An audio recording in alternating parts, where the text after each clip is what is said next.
പരീക്ഷ എഴുതുന്ന വിദ്യാർത്ഥികൾക്കായി സഹായിക്കുന്ന വിശുദ്ധൻ കുപ്പർത്തിനോയിലെ വിശുദ്ധ ജോസഫ്. കത്തോലിക്ക സഭയുടെ ചരിത്രത്തിൽ വിസ്മയകരമായ ആത്മീയ അനുഭവങ്ങൾ കൊണ്ട് പ്രസിദ്ധനായ വിശുദ്ധനാണ് ജോസഫ് ഓഫ് കുപ്പർത്തിനോ.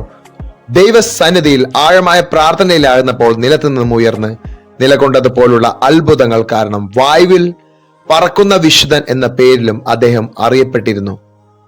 മനുഷ്യരുടെ കാഴ്ചയിൽ ദൗർബല്യമായിരുന്ന അവസ്ഥകൾ ദൈവകൃപയാൽ മഹത്വത്തിലേക്ക് ഉയരുന്നുവെന്നതിന് ജീവിക്കുന്ന ഉദാഹരണമായിരുന്നു അദ്ദേഹത്തിന്റെ ജീവിതം. 1603 ഇറ്റലിയിലെ കുപ്പർത്തിനോ എന്ന സ്ഥലത്താണ് ജോസഫ് ജനിച്ചത്. അദ്ദേഹത്തിന്റെ യഥാർത്ഥ പേര് ജൂസപ്പെ ദേശ എന്നായിരുന്നു. വളരെ ദാരിദ്ര്യത്തിൽ ജനിച്ച അദ്ദേഹം ബാല്യത്തിൽ തന്നെ പഠനത്തിൽ ബുദ്ധിമുട്ടുകൾ നേരിട്ടു. മറ്റുള്ളവർക്ക് സാധാരണമായ കാര്യങ്ങൾ പോലും അദ്ദേഹത്തിന് ബുദ്ധിമുട്ടായിരുന്നു.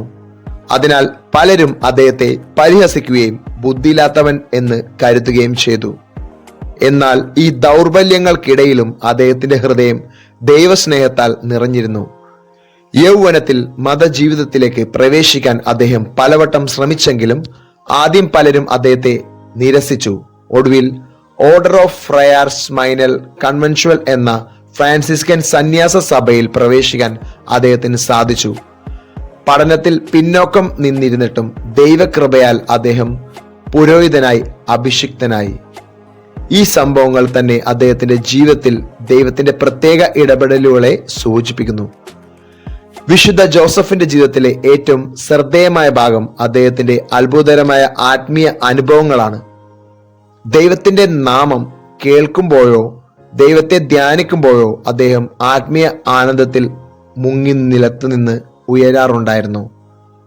ഈ ലെവിറ്റേഷൻ എന്ന അത്ഭുതം പ്രതിഭാസം പലരും നേരിൽ കണ്ടിട്ടുണ്ട്.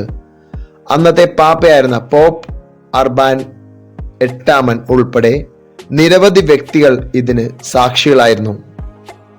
എന്നാൽ ഇത്തരം അത്ഭുതങ്ങൾ കാരണം അദ്ദേഹത്തെ പലപ്പോഴും അന്വേഷണം ചെയ്യുകയും പൊതുജനങ്ങളിൽ നിന്ന് അകറ്റി നിർത്തുകയും ചെയ്തിരുന്നു. അദ്ദേഹത്തിന്റെ ജീവിതം കഷ്ടപ്പാടുകളും പരീക്ഷണങ്ങളും നിറഞ്ഞതായിരുന്നു. എന്നാൽ എല്ലാറ്റിനുമപ്പുറം അദ്ദേഹം വിനയത്തോടെയും അനുസരണത്തോടെയും ജീവിച്ചു. പ്രശസ്തിയോ മഹത്വത്തിലോ അദ്ദേഹം ഒരിക്കലും ആസക്തനാകാതെ ദൈവത്തോടുള്ള ബന്ധം മാത്രം പ്രാധാന്യം ചെയ്തു. വിശുദ്ധ ജോസഫ് കുപ്പർത്തിനോ ഇന്ന് വിദ്യാർത്ഥികളുടെ രക്ഷാധികാരിയായാണ് അറിയപ്പെടുന്നത്. പഠനത്തിൽ ബുദ്ധിമുട്ട് അനുഭവിക്കുന്നവർക്കും പരീക്ഷകൾക്ക് തയ്യാറെടുക്കുന്നവർക്കും അദ്ദേഹം പ്രത്യേകം സഹായകനാണ്. അദ്ദേഹത്തിന്റെ ജീവിതം നമ്മെ പഠിപ്പിക്കുന്നത് ദൈവം മനുഷ്യരുടെ കഴിവുകളെക്കാൾ ഹൃദയത്തിന്റെ വിനയത്തെയും വിശ്വാസത്തെയും ആണ് നോക്കുന്നതെന്ന സത്യമാണ്.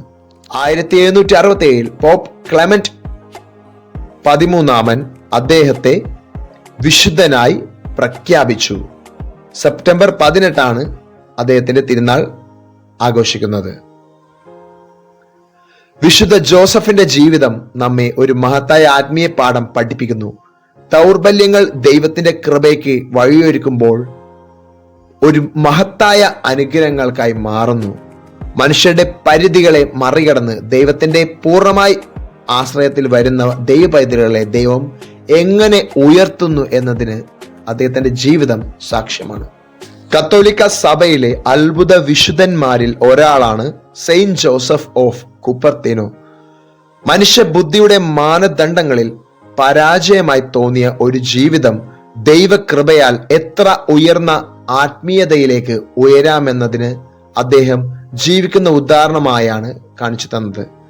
പ്രത്യേകിച്ച് ദൈവസന്നിധിയിൽ പ്രാർത്ഥനയിലാകുന്നപ്പോൾ നിലത്ത് നിന്ന് ഉയർന്നു നിൽക്കുന്ന അനുഭവങ്ങൾ, അതായത് ലെവിറ്റേഷൻ കാരണം അദ്ദേഹത്തിന്റെ പേര് ലോകമെമ്പാടും ജോസഫ് ഓഫ് കുപ്പർത്തിനോ എന്ന വിശുദ്ധൻ പ്രധാനമായും വിദ്യാർത്ഥികളെ രക്ഷാധികാരിയായ വിശുദ്ധൻ എന്ന നിലയിലാണ് അറിയപ്പെടുന്നത്.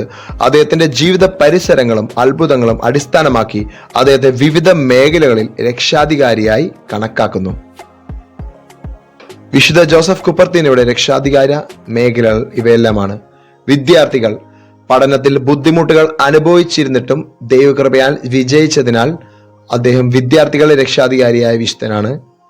പരീക്ഷ എഴുതുന്നവർ പരീക്ഷകളിൽ ദൈവസഹായം ലഭിച്ചതിന്റെ അനുഭവം കാരണം പരീക്ഷാർത്ഥികളുടെ രക്ഷാധികാരിയായ വിശുദ്ധനായി കണക്കാക്കുന്നു.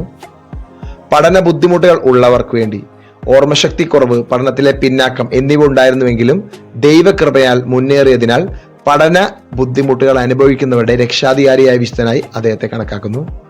വിമാനയാത്ര, വ്യോമഗതാഗതം, ലെവിറ്റേഷൻ, വായുവിൽ ഉയരുന്ന എന്ന പ്രതിഭാസം അദ്ദേഹം അനുഭവിച്ചതിനാൽ കാരണം വിമാനയാത്രക്കാരുടെയും പൈലറ്റുമാരുടെയും രക്ഷാധികാരിയായ വിശുദ്ധനായി അദ്ദേഹത്തെ കണക്കാക്കുന്നു.